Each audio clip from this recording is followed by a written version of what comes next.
Finjaka, projekta koji vode studenti i studentice studentskog doma profesor dr. Fikret Hadžić. Sa nama je danas Senida Hadžić. Dobrodošla. Hvala puno. Senida je naša projektna koordinatorca u studentskom domu. Drago mi je što imam priliku voditi prvi podcast upravo s njom. Internica je u organizaciji PROI i volontirala se u udruženju Narko-Ne, koliko se ne varam. Pored toga dolazi iz Travnika, završava će Ibrahim Pašinu medresu i sada studira psihologiju na Univerzitetu u Sarajevu. Meni je iskreno jako drago što vodim upravo prvi podcast sa tobom. Prvo pitanje koje bih voljela da ti postavim je upravo kako si odlučila da studiraš psihologiju.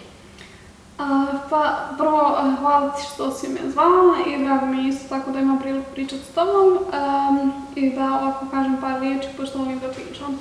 Što se tiče studija psihologije, vrlo rano sam odlučila da studiram psihologiju, tamo nekad 7. razredu osnovne škole. Ja sam dosta voljela da čitam, tad sam htjela da budem književnica i onda sam tako čitajući, prolazeći kroz te neke knjige, tražeći inspiraciju, našla knjigu opće psihologije koja je u neko fakultetsko gradivo. Ja sam to počela čitati, svidjelo mi se i onda sam počela dalje da istražujem, čitala sam neke stvari koje su onako činjenice, čitala sam neke čak i mitove psihologije koje sam tad mislila sam da su istinite stvari, ali poslije kroz studij sam saznala da neke stvari nisu bile baš tačne, ali eto meni su nekako potakle tu ljubav prema psihologiji i isto tako i danas dan što više istražujem, to se više izljubljujem. Da, i sam si ikad pokajala što nisi upisala književnost? Pa nisam se baš pokajala nikad zbog toga, i dalje ja to volim, i dalje volim čitat i neke romane i poeziju pogotovo. Možda sam jedino dilemu u vezi upisa na psihologiju imala kad sam saznala da ima statistika na psihologiji, jer nisam toliko dobra u matematici, tako sa brojima generalno, ali i to se ono nekako prevaziđe kad polako naučiš neke osnove i kad se trudiš svakako bude ti... Sve ide lagano. Da, tačno da. S obzirom da se nalazimo u studentskom domu u kojem si ti upravo naša glavna koordinatorca, voljela bi da znam kako si uopšte saznala za dom, kad si uopšte se prijavljivala za njega ili kad si razmišljala o tome koji bi voljela da studiraš, kako si uopšte saznala da dođeš ovdje? Pa sam tamo vrlo spontano saznala, obzirom da nisam puno istraživala na početku, imala sam već neku opciju za stanovanje tu i oslonila sam se dosta na to. Međutim, nakon nekog vremena osjetila sam da mi fali, pošto je to bilo u periodu korone 2020. godine, izgubila sam tako kontakt s prijateljima dosta i falila mi ta neka zajednica. Moja prijateljica koja je bila ovdje u domu me pozvala i ona me doslovno i dovela na intervju i objasnila mi proceduru i svašta nešto. Tako da sam preko nje došla u ovaj dom i stvarno u toliko velik utjecaj napravila na moj život samo tim činom, a da ne uzmem u obzir sve ostale stvari. Slažem se. Mislim, i trenutno imaju domu što sam tek neki 4 do 5 mjeseci nekako isto veliko utjecaj ostalo na nas, jer je dosta drugačije iskustvo koje nismo do sad imali. S njima da sam pričala, nismo do sad imali to neko iskustvo gdje smo svi živjeli zajedno i kao sad je nas ovdje 130 i sad mi svi živimo zajedno jedemo, zajedno učimo, zajedno sve radimo. Kao baš nam je to bilo čudan koncept, malo prvi par mjeseci ovdje. Onda sad nam je već ok, sad nam uđemo dole u čitaoni, onda znamo kao ti istu, kao znamo da ćemo učiti cijelu noć, dan ili nešto tako. Tako nam je baš bilo drago nekako kako smo se slučajno sprijateljili. Mene je, na primjer, bilo prvo strah to što nisam znala nikog ovdje u domu. To je bila prva interna, veliki strah koji sam osjećala. Kao kako ću se uopšte uklopiti ovdje i tako mi je bilo drago kako su predivni ljudi, svi. Pored toga što se tiče studentskog doma, zanima me da li si imala neko životno iskustvo koje te navelo ili neki trenutak koji te navelo da u stvari upišeš psihologiju? Pa neko životno iskustvo. Mislim da sam poprilično tokom života svakakve neke situacije koje vidiš koje nisu baš ne sjedaju ti dobro, ako vidiš da neko ne tretira nekog na neki human način, na neki kao dobar, jednostavno nježan, ljubazan način, to me nekako lično doticalo. Budile u meni neke emocije koje tad naravno nisam znala prepoznat. Sad bi mogla reći da je to bila neka ljutnja, neki bijes, Tako da na taj način sam nekako željela da ja direktno utičem na to i da ja nekako učim ljude kako da razumijem kako ljudi funkcioniraju, zašto neki ljudi jesu nježni, zašto neki ljudi nisu, zašto nekima potrebno više, a nekome je potrebno manje jednostavno nekog ljudskog kontakta i slične stvari. Tako da to u suštini dosta nekih momenta kroz život je bilo koji su sam budili to pitanje što to.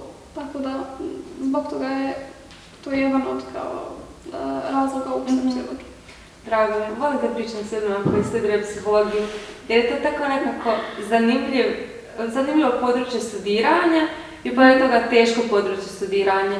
Jer baš kao što si rekla, učiš nekako baš o tim ponašanjima ljudi. I onda kao i u srednjoj školi kad smo radili psihologiju, tako mi je bilo interesantno. Jedno vrijeme sam i ja također htjela upisati, jer je stvarno interesantno kad gledaš kao to neku psihu ljudi, kad gledaš kako sad ljudi razmišljaju, baš je iskreno bilo zanimljivo. Da, inače kažu kako, mislim, nekad se ustručavaju da pričaju nešto predavno, osudit ćeš me ili rečeš, procijenit ćeš nešto o meni na osnovu toga što kažem, ne znam, ljudi se često šale i kažu pročitat ćeš mi misli, što je, meni bude simpatično, ali možda neki ljudi nisu toliko dobro upoznati s tim šta je psihologija, tako mi da ti jesi. Da li bi poslije, kad završiš psihologiju, da li si imala neki opći plan o svom nekako daljnjem uspjehu? Da li bi volila ostati u fondaciji ili bi, na primjer, volila da budeš, ne znam, ili psiholog ili psihoterapeut ili, na primjer, u školi da radiš, pa da li si kad razmišljala o tome šta bi stvari kao volila da radiš s svojim studijem? Pa sa studijem imala sam dosta nekih planova, znaš kako učiš nove predmete, ne znam, kad sam učila socijalnu psihologiju, ja sam htjela biti socijalni psiholog. Kad sam učila teoriju ličnosti, ja sam htjela budem teoretičar ličnosti, psiholog ličnosti i tako, svaki predmet nosi nešto svoje, onda te nekako povuče u tu, pošto mi na fakultetu imamo samo opću psihologiju, nemamo smjerove, svaki predmet koji učiš, to bude neki mali taste, nešto malo samo zagrebeš po površini i onda te stvarno zanima.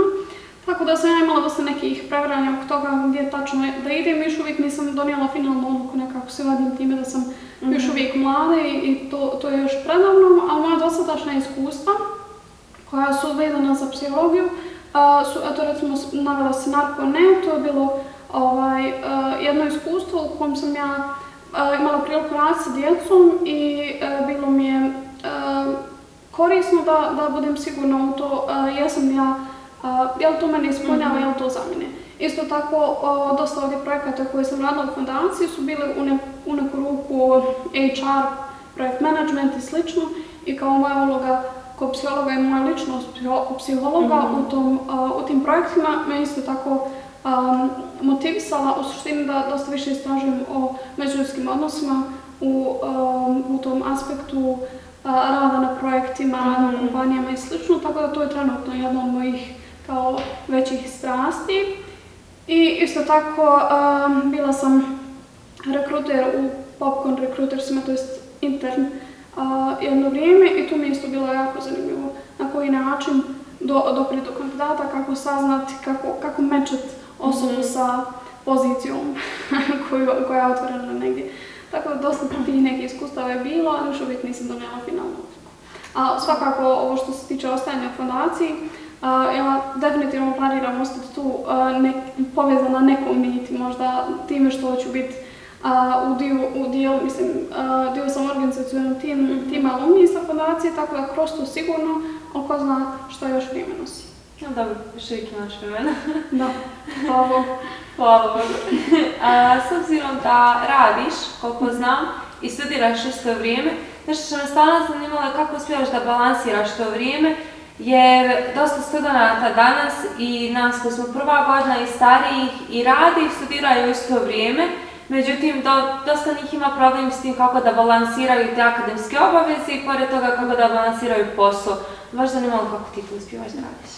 Pa iskreno to je jako zahtjevno za studente i ja se divim svim studentima koji uporedu studiraju radi. Ja recimo imam prednost time što ne moram ići na fakultet, pošto trenutno imam status apsolventa, nemam te fakultetske obaveze projekata, prisustva i slično.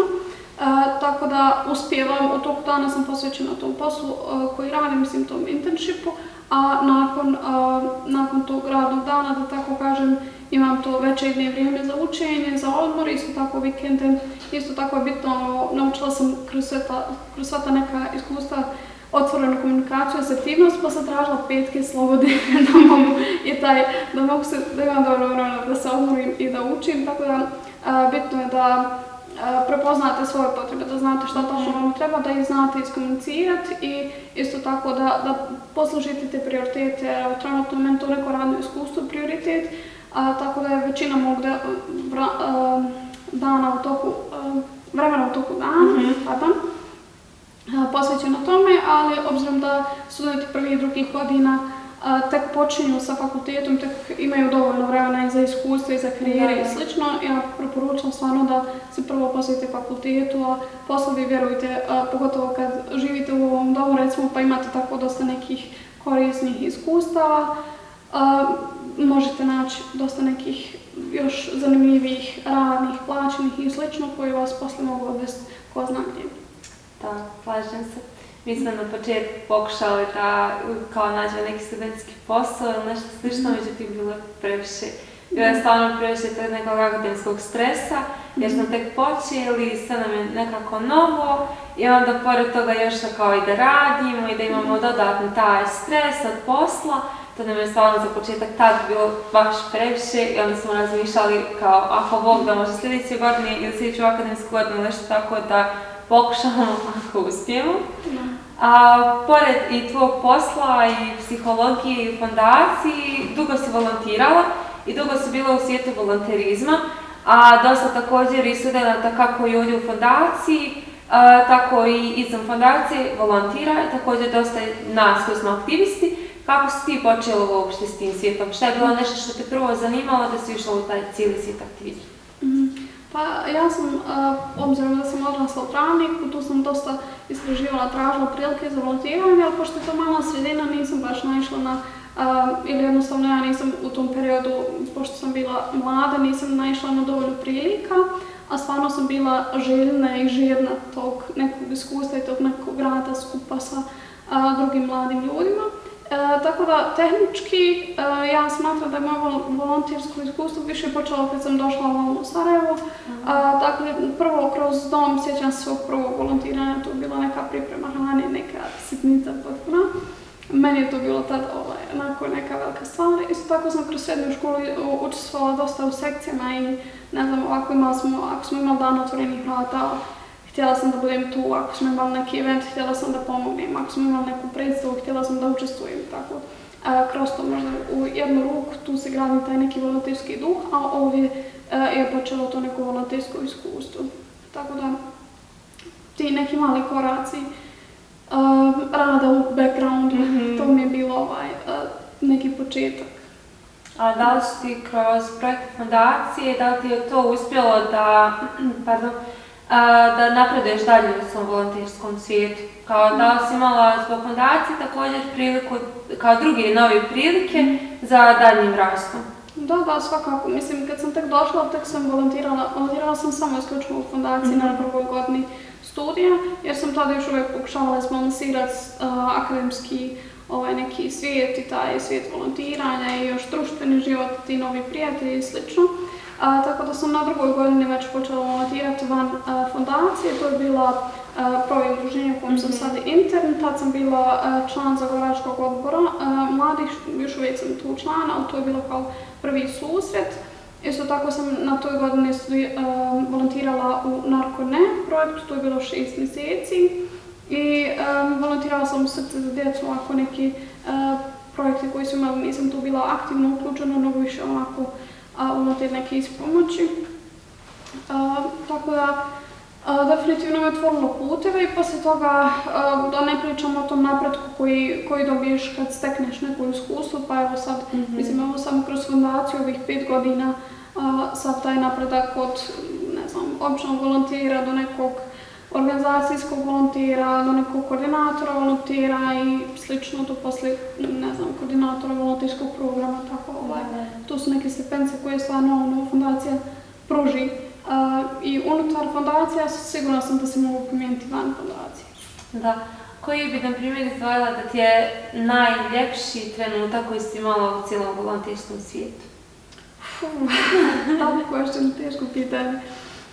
Pa najljepši trenutak tokom volontiranja, sad bilo ih je stvarno hrpa, a možda prvi koji mi pada na pamet je bila ova jedna djevojčica, pošto u narku ne, dok sam, to je bio projekat Stari brat, starija sestra, ja sam bila starija sestra, uslovno rečeno, ovoj jednoj djevojčici koja je tad imala 6 godina kad smo se mi upoznali i ja sam prestala volontirati, znači nakon prvog ciklusa, tad više nisam mogla stizati i pozdravili smo se lijepo, družili smo se tih 6 mjeseci, izlazile, pile sok, pričala tako o nekim stvarima, lijepile sličice skupa i slično. I onda smo nakon evo 2-3 godine srela sam je neki dan, me prepoznala, prišla mi je, zagrula me i onda je otišla, požurila je otišla da kaže svojoj mami i su tako me jednom zvala kad me je vidjela iz autobusa, tako da bilo je stvarno, to su neka iskustva, kad vidiš kako to je za mene bilo u to vrijeme trud i projekat i svašta nešto, onda poslije kad vidiš dugoročne neki efekte tog truda rada, to je stvarno nešto što te ispunjava i što ti pomaže da nađeš motivaciju, da nađeš energiju za neke druge projekte, za neke druge poslove, za neka druga davanja, da tako kažem. Tako da to je možda jedan od momenta. Slažem se. Nakon je stvarno tako divan priča, tako divan program što se tiče sa djecom. Ja nažalost nisam imala vremenski period da kao mogu da nastavim ga. Bila sam samo u jednom dijelu, dalje stvarno nisam imala vremena da ga nastavim, tako mi je žao, tako mi je to krivo, jer je tako divna priča, tako mi se svidjelo, znači čim sam došla u Sarajevo, otvorila mi se ta prilika za narko ne i tako mi se svidjelo. A da pričamo malo o domu, šta bi bili tvoji, sad malo teško pitanje, najzahtjevniji projekat koji si radila u domu? U fondaciji, čudno related, bilo je isto tako jedan projekat koji radimo s djecom. To je bio projekat Mreža od 2024. godine, suštini prošle godine. Ja sam na tom projektu bila 2 godine kao neki koordinator, kao neki izvršni koordinator, tako bi rekla. Bili smo, znači to je projekat u kojem imamo 50 djece iz različitih mjesta Bosne i Hercegovine koji dođu ovdje kod nas, imaju taj 5-dnevni ili 6-dnevni kamp, ovisno kako se odluči. I imate tu još 10-15 volontera s kojima trebate raditi, imate agendu koja je stvarno ispunjena svim tim nekim raznim aktivnostima koje su korisne za tu djecu.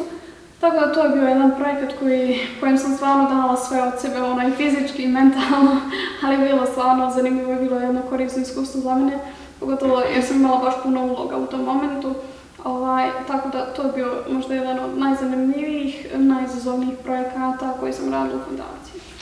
Vjerujem da se jako isplatilo. Da, mislim i projekat vršnjačkog mentorstva je nešto što me stvarno ispunjavalo tokom ovih godina, bilo je lijepo korisno, projekat mentalnog zdravlja, ali ovo je nešto što je baš intenzivno, kako da kažem, iskustveno i emocionalno, pa ga zbog toga ističemo više nešto long term. Da, vjerujem. Nama su definitivno fondacije među boljim projektima Žive biblioteka. Tako su nam zanimljivi da slušamo priče kao starijih ljudi koji su imali toliko puno iskustva ili psihoterapijske radionice su nam toliko bile zanimljive, toliko su nekako otvorile i naše vidike i baš su nam bile zanimljive. Za kraj imam isto tako jedno možda teže pitanje koje moraš malo razmisliti. Da li imaš neki skriveni hobi koji bi volila podijeliti sa nama? Skriveni hobi? Ili skriveni talent? Ili skriveni talent.